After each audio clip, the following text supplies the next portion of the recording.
Guys, Kale here. Thanks for watching this Matt Moss interview. Now, this was a live stream from our social media account, so the audio and the video, it's not quite perfect, but I thought, you know what? Matt dropped some absolute bombs in this one. He goes on a rant about Motorcycling Australia and the current calendar.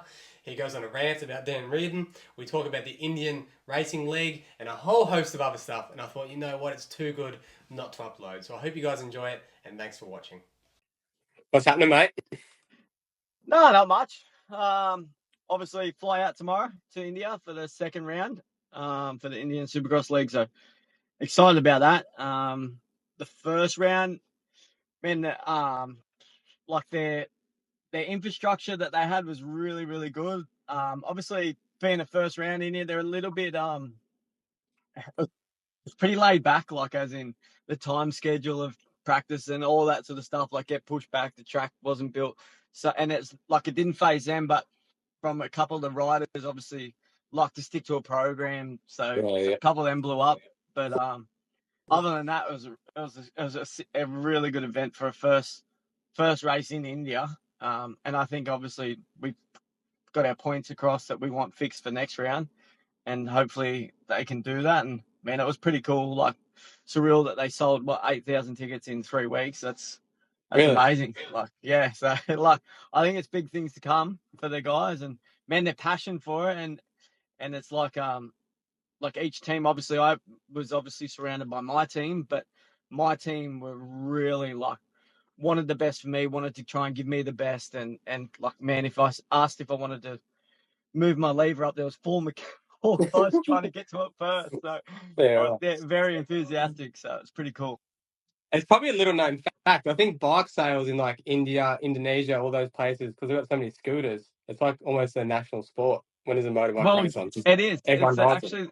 It's the most dirt bikes. Well, not dirt bikes, but motorcycles sold in the world is India. Yeah, right. So they have this massive franchise. But I was talking to a lot of the local guys like that are there from our team, and like it's cricket. Cricket is their holy grail. Obviously in Australia maybe it's our football or something, but to that, like I asked, what's your next sport? And they're like, well, probably arm wrestling.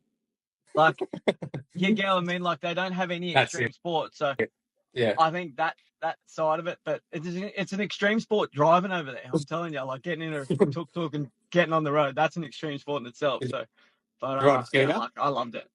No, man, it's like it's the gnarliest thing I've ever been sitting in. Like, there's like you're just thinking, I'm dead. It's over. I'm done. I'm going to die on the road in India. Like, after the fourth day of like getting in tuk-tuks, because a lot of the other riders wouldn't even venture out of the motel, like because obviously coming from France or America or Australia, it's very different. Like, it looks like it's a place where you're going to run into trouble. Yeah, being me, I want to experience the culture, and I'm like, I grab Reed and I grab Caleb, and like, let's just get in the tuk-tuk and go find some lunch or go exploring. And man, once you after the fourth day, I'm not saying it felt normal, but you get what I mean. Like it was like we're used to these near-death experiences of a truck or a bus nearly hitting the tuk-tuk, but it's sort of become the normal. But I think the pollution, the pollution side of things was crazy. Like that's next level. Yeah, like the trash and that. But the next round's a bit of a nicer city. But it's like there's no money, so you can't. Like that's the other thing. There's no money. Like you're either poor or you got a bit of money. Like it's like there's like no in between. So like I understand why the country is like the way it is with the mess and all that sort of stuff. So yeah. It's crazy. There's like no middle class in them countries. It's like you're dirt poor on the street, living in a hut, or you're some government official, and that's basically it. Yeah. So Loz and I, when we went to Egypt, it was like the exact same thing. I'm like, fuck, we might just stay in a motel room the next 3 days. It's rough. But I enjoyed it. Like I'm excited to go back, and I think the way our team is, makes it very inviting. Yeah. So, I think Australians, the way we are, we're built a little bit different. We've like a bit more, go with the flow, whatever. Yeah, sweet, whatever. With a couple of other guys from the other countries, just not used to it. Like, That's the way we're brought up a little bit too. So Spill the goss. Who and what? who and what? No, no, no. I understand though. I do understand, and Yeah, yeah. we did have to come together as riders and talk about some things, and then I think everyone's coming back, so that's a positive. Like, Yeah, awesome. I thought a couple weren't going to come back. Yeah. But obviously the league has to prove this weekend, to all the riders that they're working on it, and I think from everything I've seen they are, so it should be good. Yeah. So we're talking about the India Supercross League. They did the franchising with the teams where they bidded on the riders. How'd that all work out? So it's exactly the same as what they do for the cricket. So they've sort of followed suit. So my team that bidded for me were Big Rock Motorsport. So they wanted me, and they wanted Cedric, and they wanted Reed and Caleb. So as long as they didn't get outbid by another team, say the other team that I've sort of got to know is Rise. They lent me some tyres when I was over there because we didn't have any tyres. But they were the highest bidding team for a rider, which is Ramet. Ramet. He got the highest bid. We don't know how much that is. It wouldn't be much Yeah, that more. was my next question. Yeah, no, it wouldn't be much more. Maybe $1,000, $2,000 around more than what, like me and Cedric. Obviously, me and Cedric talks, and me and Cedric are pretty much exact same. And then Reed and nearly all the 250 guys are pretty par, But the cool thing about this, there you go. Cool thing about this, the 85, like the lights guys, and then there's the Asia Indian Supercross League, like the next 250 class underneath that. They all get bidded on as well, and the 285 riders, they get bidded on as well. Yeah, so everyone's making money. Yeah, how good's that? So on like a scale, you raced in America, France, Bercy, Paris, whatever, India now, everywhere else. Where's it on the scale, would you say, in Australia? Go money-wise and then like professional-wise. Money, it's hard because you've got to add in, there's no bonus system. No. So it is what it is. So like World Supercross potentially was the best money that, AMA is always the best. You get what I mean? Like, but individually round, World Supercross was huge. Like it was, I think everyone can see that. It's common knowledge, but if you won the night, it's 40,000 US. So for me being Australian, that's close to 80,000. That's 80,000. Yeah, so like for me, see you later, excavator.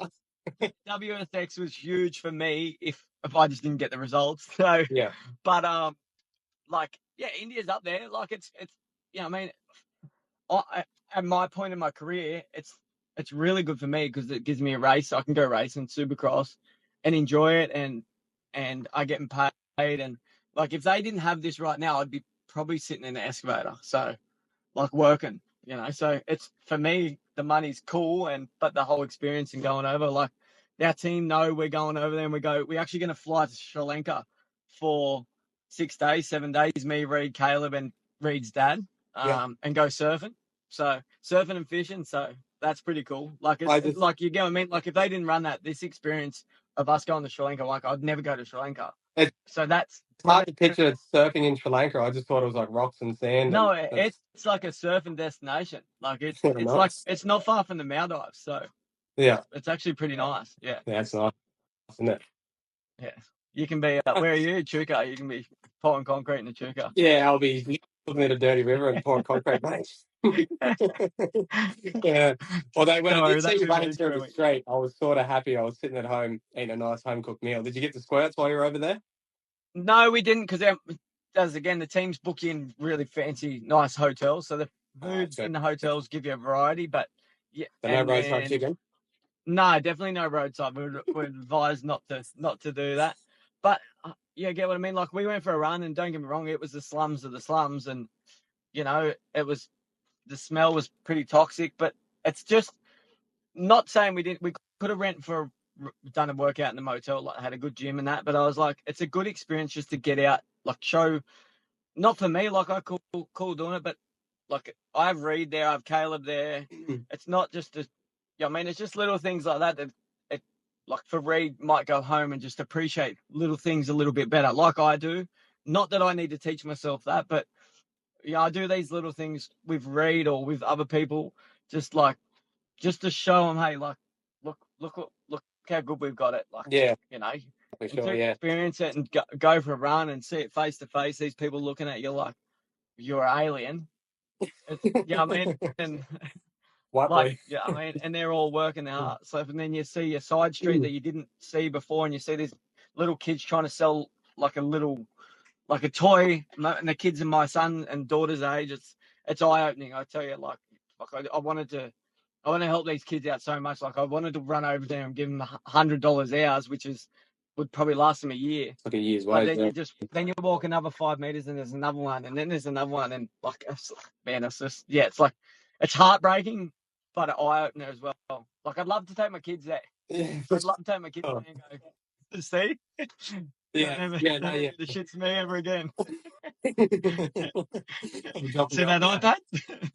Yeah, hang on, hey, it's like yeah, your happiness is relative to your expectations. So if you're like you've seen the worst of the worst, then a little bit better than that's good. But if you're always in a good environment, like playing a PlayStation on your iPad under the aircon, then when you go outside in the heat, you probably think it's bad or something. But then if you've seen people in India on the side of the road, no shoes, no clothes, picking up No. bricks and sticks, you're like, Well, fuck, this is pretty good. I got a video because I wanted to show my wife, and there was a little girl and the son. Like the girl was literally, when I looked at her, I was like, not that I pictured Marley, but I was like, that's like, anyway, they had a fire and they were burning rubbish. Like I'm talking plastic and that, and that's what they're cooking with. And Wow. like, Yeah. Right. man, I was just, You know the chemical thing. I literally was just, and you just like everything just like, that it's just completely gone, and you just. Yeah. And Yeah. then you go another 10 meters, go another 10 meters, you see the same thing. But we went past, this is what hits home is like, so we went past, so practice and qualifying is at, say, I think it was 12 to 4. So we went for breakfast we went for a drive in the tuk-tuks, and we seen them there at, say, 9 o'clock, doing the same things. And we went for breakfast and then went back at 5 o'clock. They're still doing the same thing. And then we went back at 11:30 after to try and get into this place for dinner because it sold pasta. Same thing, 11:30 at night, doing the exact same thing. This girl and boy, it's like, I'm like, this is it. That's like, it's just their life all day, every day. That's crazy. Done it, yeah. Put some things in perspective, like I don't know. I was just seeing it consistently every day. It was like, oh, maybe that's just they do this for a day and then they go off to school. Like, no, that's just life. There's none of that. Like, that's your thought. You think, oh, they must just do this for an hour or two, and no, they do it all day, every day, just to try. And then you see their clothes. Then you really, like, instead of looking past them, you just try and look at around them, and then you see their clothes hanging up on the fence. Like, and I'm talking, it's on a main road, like a main freeway into the city. Like, and then you see their clothes hanging up and their tents where they sleep. Oh, it's next level. Isn't that crazy? Hey, it's funny. Like that. If they come here, they'd probably think they're in like the year 3000 or something. Like, it's 100%. an entire different world. It's like that's I get they're humans in their rawest form, and then we're these aliens or something. It's weird though. You'll see that period of them kids and people trying to sell stuff, and then there's like 100 meters of like amazing shops, pristine, clean, and then back to that. You know what I mean? It's not like it was weird. Like it's got so much of our culture, home, like shops and stuff, but just, it's just like poverty built around it. It's weird. Is that your old boy still? How's your old boy going? Hang on. Where's that? Is that your old pinnacle, man? Boy standing behind you? Behind me? No, that's you, mate. Can't you read the forehead? Yeah. That's You don't see him practice enough. Well, yeah. You cheated. Yeah, right. I was a DQ, mate. How do you cheat when we're in a Caltex parking lot? Where's the rules? Oh, just boxing standards. No gloves behind the head. So when I was getting pulled down from the back, hands have to be up. Yeah. There probably is no rules in a narrow car park. I should have known better. No. Yeah. What else happening, mate? No. Actually, I'm going to cut in for a little bit. Sorry. For those watching, we are doing the giveaway tomorrow night. I've seen it in the questions a bit. So there is the bike, and there is the cash. So there's $5,000. Tickets are $1, and it's being drawn 8:00 tomorrow night. So you've got about 21 hours. That's a false statement. 23 hours left to enter, and then we're drawing at 8:00. So someone tomorrow night's winning $5,000 or the 450. That's all. Carry on. I'm gonna get in this at last moment and try and win that $5,000 off you. But don't. I already deal with the scam comments all day. Oh, and if you win it, yeah, I know it's legit. I want. If I'm gonna win $5,000 from $1, I'm taking it. And nothing more than taking $5,000 out of your hand. That's yeah. No, we can do that, and then I'll just deactivate my social media for about a fortnight while all the scam comments come in. Yeah, I'll get someone else to buy the ticket then. Yeah, do it. Put it under Jagger's name. Yeah. Moss. They're not going to keep the cotton onto that. I get a few mates do it that way. Yeah. Well, but what do you do? Like it is what it is. It's legit. It's nothing you can do. Yeah, everyone has a chance. People understand like the back end of it, like the permit side, the regulations, the auditing, the whole 9 yards. It's like it's not just put a post on social media and get some money and give away a bike. Yeah. There's a whole shit ton behind it. But anyway, yeah, that's for you to worry about. Yeah, not for me. All right, we've got some questions for you. Yeah, here we go. I didn't come up with these. Bullshit. I bet you've just been sitting there doing your own questions. I know. If you start, this question is from Kale and Matt. If you stuck 100 dicks, how many would you choke on? You got 1 second to answer. All of them, but I wouldn't fuck any. So you'd choke on all the dicks. What you're trying to get at is I'm no good at it, Kale, right? I'm too good at this. I haven't got you a single time with your question yet. I know you. I know everything you say has got a catch behind it. Why don't you ask a normal question? That might stump me. All right, I got a normal question. This one's from a Dan R. He said that wasn't very nice, and I hate you too. Dan Reardon, he's a wanker.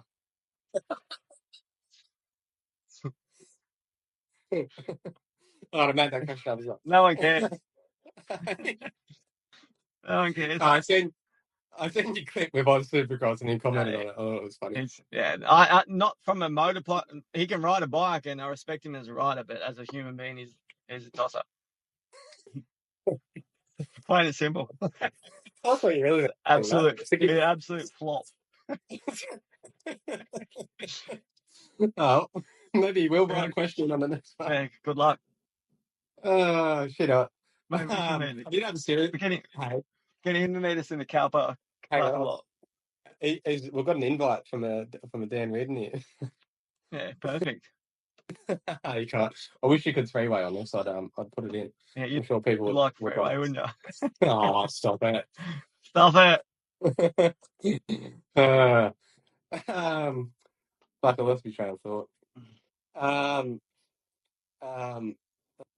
What do you think of McAdoo's rod?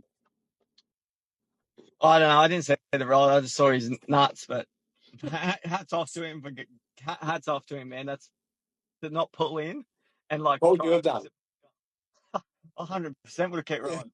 My nuts wouldn't have come out, but they're a bit smaller than his, I guess. He's got big nuts. I've seen that guy's crashes and getting up, man. He's a warrior, that guy. Yeah, I'm not gonna lie. He's got a decent set. Yeah, he's mentally strong, and someone saying you got big balls, it matches. Yeah, he proves it. Everything matches for him. Yeah, he proves it. So big, just busted straight out of his pants. I don't even know how that happened. Yeah. Well, that's probably because he should have got some Alpine Star pants instead. That wouldn't happen. I don't know about that. That's a plug. Hey, that's a plug. That's a plug. Rod pretty much hangs out of his pants even while it's in his pants. I know. They're custom, aren't they? Those Alpine Star sets. I think for him, yeah. Like the top guys, they'll get custom fitted. Like they're not just like the generic 32, 34 sizes. Yeah. Because that's kind of weird. He's asked to have them that high. Yeah, I guess that's. I'm guessing it's made out of a little bit different material. It's a bit stretchier, same as their jerseys. So it's like on tighter, but a fit looser. Like as in, you get what I mean? A feel looser. Yeah. Yeah. Would you, Are you excited? if you're a Mac, you Go. go. No, you No, go. you go. I can see this one's been funny. Go. I was going to say, if you were Cameron McAdoo and you were struggling for a buck, would you have made an OnlyFans and posted the ball shots? Nah. I don't know. can't find like people would have paid for him not to see his balls, but just to see the photo because they're hard to find because no one's Yeah, I posted know public. they're hard to find, but yeah, that's not the OnlyFans thing. Is not up my alley. Wouldn't pay for it. Don't condone it. Like, I condone the OnlyFans as in for for athletes that do the athlete thing and that sort of stuff. I think that's pretty cool. But Yeah. things, no. But not just showing your titties for money. Nah, no titty shots. Yeah. Right, we'll segue from Dan Reardon sucking dicks and OnlyFans. Yeah. What? Pro rider. I don't know if he wants me to say his name or not, but he asked, "What is your why for riding motorbikes, and how come you keep coming back after injuries?" Why? Because I love it. Plain and simple. And injuries, man, it's one of those things. It's never affected me. Injuries. Like even though I broke my neck not long ago, it's not one of them things like where I'm like, it could have been worse. I just think I can't wait to get back on the bike. I think I've always said to myself, if I thought that way of like, well, that could have went worse or blah blah blah, like I probably wouldn't get back on a bike, like because you can't have that mentality when you go racing. So like, man, I had a broken neck and was trying to still race. Like I knew I was in trouble. Like I knew at Newcastle, I'm not good. I knew my fingers were broken. I knew I hit my head that hard. I had bruising all over my forehead, and I knew there was something wrong with my neck or back in that area. But I still tried to line up. So it's just like I think if I lost that, I wouldn't come back. But Yeah. I mean, I'm enjoying it more than ever. Like I don't know, I'm enjoying it more than I ever have. I wouldn't mind giving a bit of like everyone knows that you're mentally strong, but seeing the things behind the scenes that I can't really say on here, it's fucking next level. Like to give people a bit of an idea, you've got a title, I think, that you probably don't know, but you probably were the most hated rider in the sport at one point. Yeah. Do you reckon? If you think of I all the hope so. riders in Australian sport, yeah, you were like the most hated on. Yeah, that's good. I was going to say, seeing you behind the scenes, you intentionally make people hate you because that's what motivated you. Like that's what fired you up. I definitely did. Like I didn't want to like anyone because I wanted to be able to beat them and I wanted to be able to send them over a boom if I had to and have no remorse. I think it's just yeah, like the UFC. You see them people like they just don't get on with other competitors, and motocross is the same. I'm completely different now. Like there's some competitors I still dislike, but a lot of the main riders that I race against now that I think after going away from racing and now I have a family, I respect so much more. But then, there's some people that you just want to beat and you don't like. Like there's always going to be people you don't like. It's just Yeah, for sure. Yeah, well, you're the master of Stop doing that. To give a little bit of context, one day I won't say names or anything. Matt and I were driving to a track, and just out of nowhere, you picked up the phone, and I don't know what you did. You must have just looked for someone random in there, and you just started calling them and stirring the pot. Yeah, and this person was someone that is like the last person on planet Earth you'd want to stir the pot with. You did it, and you got off the phone, and you just had this little cheeky grin, like that was your motivation for the next week. And I'm just thinking, this bloke's got rocks in his head. I think I did have rocks in my head for a while there. We still do, but I probably wouldn't say I done everything like I done the right things in that sort of things, but yeah, I was very mentally strong, very mentally. Like what you're saying with that phone call or whatever, because I didn't care about the repercussions because at the end of the day, repercussions were potentially like violence. Yeah, but it didn't. Do you get what I mean? Like at the end of the day, they could have. If they bashed me, they bashed me, but I was still going to kick their ass on the motorbike. So that was my mentality. Oh shit! Like cool. I'll still beat you. I'll still beat you. You're still going to lose one way or another. That was my mentality. They might beat me, but in my head, I was like that's just that's not going to happen. Yeah, no, fired up. Yeah, it was always like when your back was turned the most. I remember when you come back from America before you did your perfect season. I think it was 2014. Yeah. And that was probably when everyone was counting you out the most. Because not cutting the crap, you did pretty shit in America, Yeah, like compared to Stanford. definitely. Yeah. And everyone was talking shit about you doing shit, and then next minute, perfect season. Like, do you think now more people? Because now everyone loves you. You're probably like, I was at Newcastle Supercross, and everyone just comes out. They're cheering for you above everyone, above Brayton, above Wilson, and the lot. Do you think that helps or hurts as far as results go? Like, I you think need to. the results. I think the results this year didn't reflect the way I was riding and the way I felt like the season was going to go. Obviously, Newcastle hindered me, obviously, but I feel like I had. I feel like I had my mojo back. Then, well, obviously after Supercross last year, the World Supercross things. I don't know. I was missing something with them, like that sort of sides of things. But man, nah. Oh, okay. Because I have so many like people that love me and respect what I do now. But don't get me wrong, you still have your haters. Like Yeah. you still have the people that you want to prove wrong. Like I don't want to say names, but there's someone that runs a Yamaha team that like I just want to I like he's just an absolute tool bag, and I just like I want to beat them so much. Like I just like Yamaha that's team, that narrowed it down to 3 people. well, there's 3 teams, but so just manage it down. But That's like been that way since you were I 16, mean, I think, hasn't it? you get me. There's personal issues there that obviously he said some things to me, and I've said some things to him, but it's just like, yeah, I mean, like I know he doesn't want me, them people don't want me to succeed, so Yeah. there's them haters that still drive me in the same way back in the day, but then I have the respect of a lot of the fans and stuff like that, which is cool, so cool. Yeah. Yeah, so you probably like separated the fans from Yeah, competitors, and you get along with the fans if there's a few yeah, competitors, and that's yeah, what it is. yeah. So, like, I guess to structure the question a bit differently, if Dan Reardon was to line up for Supercross this year, would you train a little bit harder? Oh, I don't know, man. You know what? Because I go day by day. Yeah. I think I'm a day by day, and you know, but I'm not structured like I was when I was racing full time. But Yeah. I actually been training my ass off the last couple of weeks. Like my wife's whipping the whips pretty hard That's at the moment, which been good to see. It's awesome. but she doesn't have to at the moment. Like I've never, not saying I've never enjoyed it. I've enjoyed the motorcycle training part of it, but off the bike I've never enjoyed it. But lately I'm loving it, and I'm actually looking forward. Like I'm starting to like can't wait that I'm like, man, I can't wait to see myself in 6 months or 5 months before Supercross sort of starts. And Yeah. yeah, I don't know. I think I put it in the effort considering my circumstances where I'm at.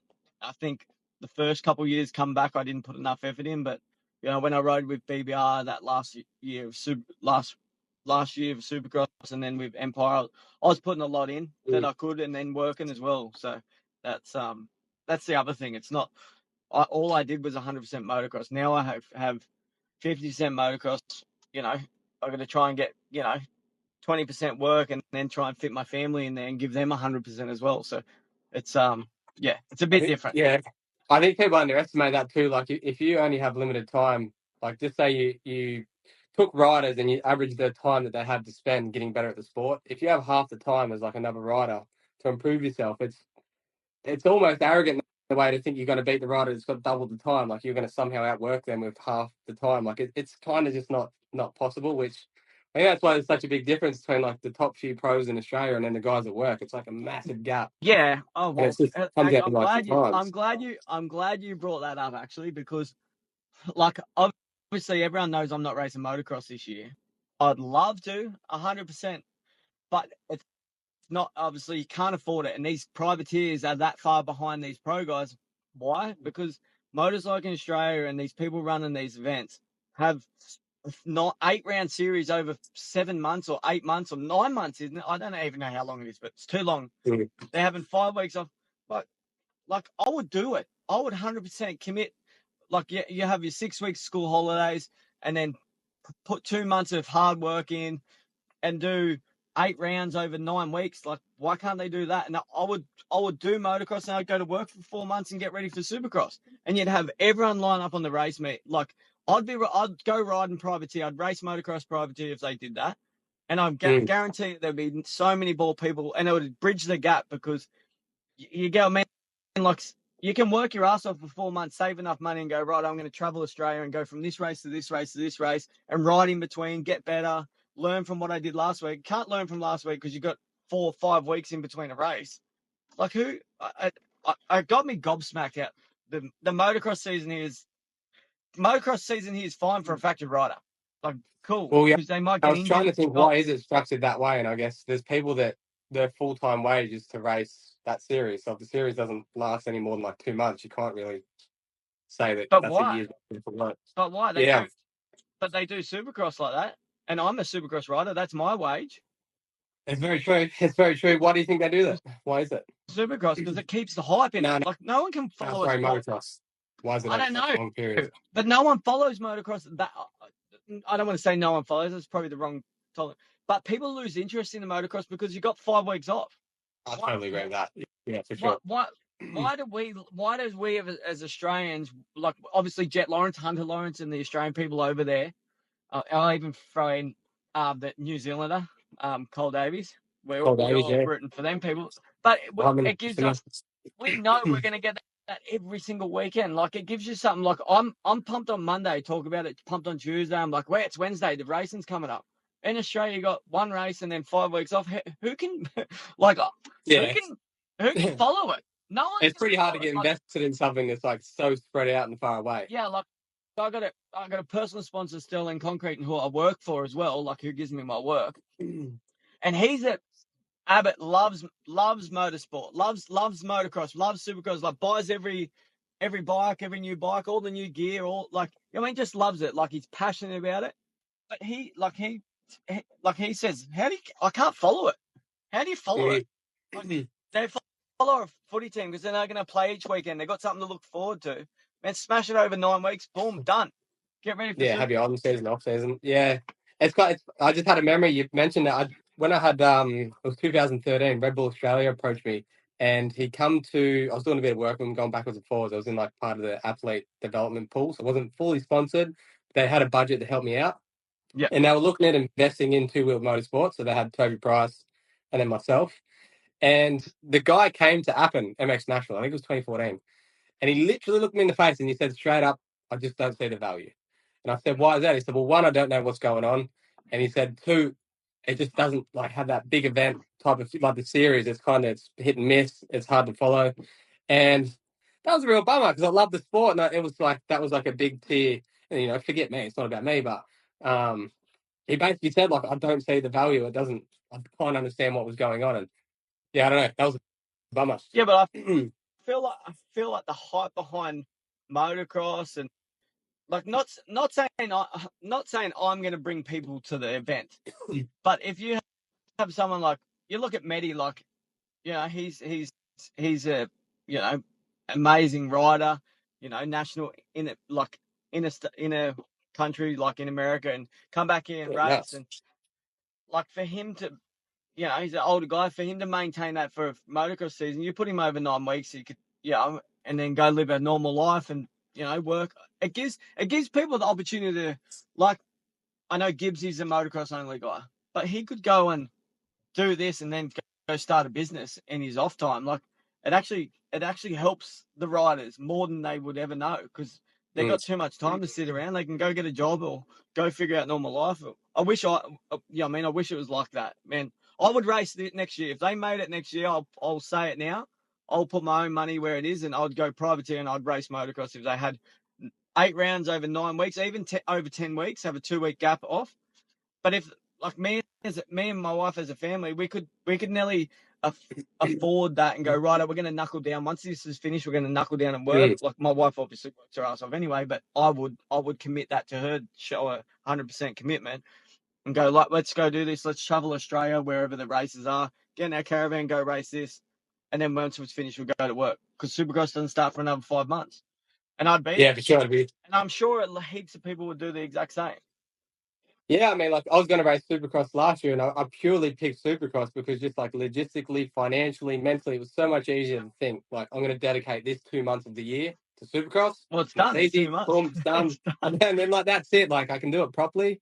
It makes more sense. It's like it's so much more structured and easy. The Yep. thought of doing motocross, like I'd love to do 1 or 2 rounds here and there, but to take on a full series, it's like, well, now you're taking up the whole year basically because you need 6 months to save or do whatever you do. You need 3 months to train at the minimum, and then you're racing for your what 6 months? Is it thereabouts? And then Yeah. you're into the No, next year and I again. think So I'm it's pretty sure. It's like 5 months. 5 months for 8 rounds. February till September. Someone do the math on that.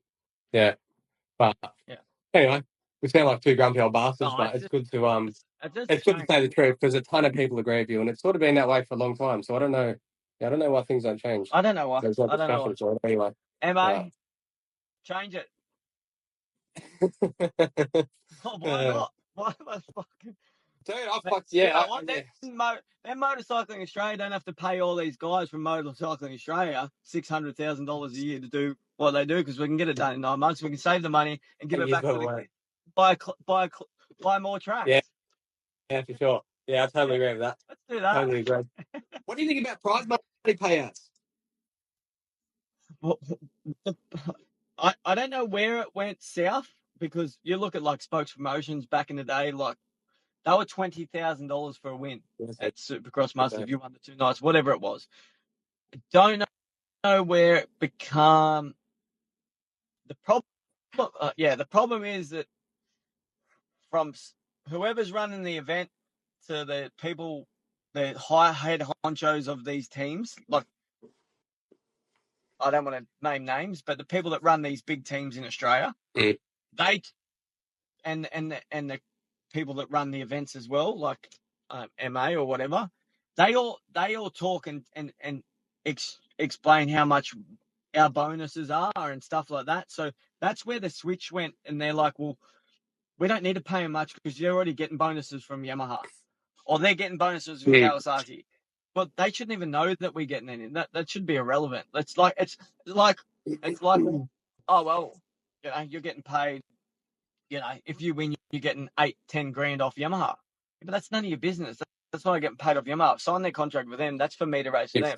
So the promoters, a lot of the promoters go, "Oh, you're already getting paid. We don't need to pay you." Which is, I don't know where that went wrong because I think it was believed when Chad Reed ran his Supercross series. Well, they used Chad's name for the Supercross series. I believe we're getting paid pretty well. And then once Super X sort of finished, it sort of went downhill. But they're like a privateer. There's no, if you're not getting bonuses from a manufacturer, like it's up. There's no incentive. There's no incentive. For me, there is incentive because I want to beat people after I've come back. Like for me, that's my incentive. But the money's great. Like if I make it, but for me, I have it's not about the money. But everyone else, it's you need money. That's just the reality of the world. Yeah, you need to try and at least fund it. So when you were at the peak of your career making the most prize money, did you give a shit about the promoter's prize money? Like it was maybe made up like 2% of your income? I did. Well, my first year with Suzuki, and that's when the Chad Reed thing come on. Like that was my first year. I missed motocross, but I raced a couple. I think I raced the last 4 rounds of motocross because I broke my wrist at the first round. But then there was the Chad Reed Supercross series, and the promoter paid pretty well then. I'm not sure. I'm pretty sure it was like maybe 30% of what my bonuses were. So say my bonuses from Suzuki were, I think maybe my bonuses were my first year with Suzuki around that 6,000 on a 250 per race, like per round win. And then you'd get maybe 3.5, 4 grand from the promoter, but the thing is, we had 10 round series, 11 round series. Yeah, true that. Like my bonuses back then, like 5 grand was big money, or 6 grand was big money because you had 10 rounds to make 60 grand plus your 50 grand for a championship. Well, something I've always thought is like if you're finishing first, second, or third, the manufacturer is paying you because they're promoting their products, and you're probably making like 10K a weekend at least. So the money from the promoter probably doesn't mean that much if it's like 1,000 or 2 grand or something. No, like you want it, but you do. I've always thought the promoter would be better off spreading the prize money from 4th onwards, so the riders that don't make anything from a manufacturer, and that would sort of sustain them a bit more. And then if you're in the top 3, you're getting your manufacturer's money. It's a hard one because like it don't want to not pay first. That goes back to the same thing. It's irrelevant what people are getting paid from manufacturers. That's none of anyone's business. So it should be on the promoter to pay. Why should first place, second place, and third place get hindered? Because that's true. Yeah, you get what I mean. It just should be enough money for 5th place to make some good money. Yeah, or 6th place. It just should be. Like, it shouldn't be. I think they get maybe in Supercross. The Supercross, I think, is a little bit better than motocross. But it all come up. Still not the best. But it should get better. Yeah. Right, I miss Moss.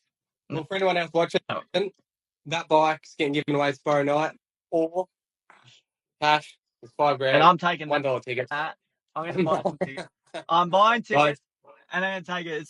But guys, please buy tickets so I don't have to call Matt and tell him I'm giving him $5 grand. No, I'm going to get someone else to buy it for me.